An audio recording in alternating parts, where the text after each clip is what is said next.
Welcome to be Telugu news. Kadapa జిల్లా పూర్వమిల మండలంలోని రంగసముద్రం పరిధిలో గల ఎస్సీ కాలనీలు మంగళవారం ఉదయం పనుల కోసం వెళ్తున్న నలుగురిపై కుక్కలు దాడి చేశాయి.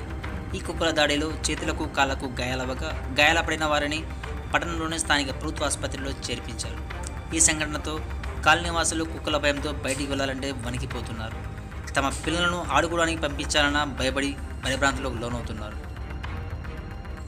కుక్కల బెడద నుంచి కాపాడాలని పంచాయతీ మండల అధికారులను వేడుకున్నా వాళ్ళలో చలనం లేదని స్థానికులు మండిపడుతున్నారు.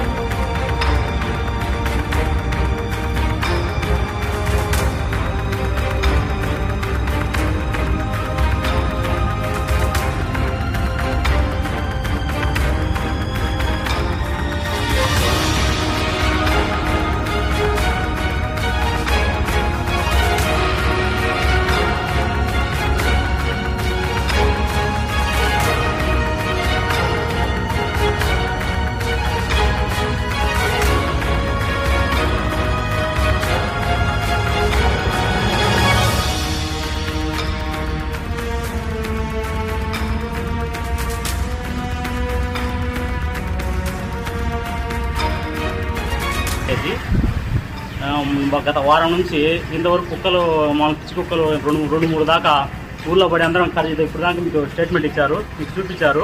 ఆ కుక్కలు వచ్చేసి ఒకటే తిరిగి 6 మంది మీద దాడి చేసి ఇదేంది పంచాయత్ సెక్రటరీకి అటపోతే ఎంపీడీఓ గారికి పలుసార్లు ఎన్నో చెప్పినప్పటికీ వాళ్ళు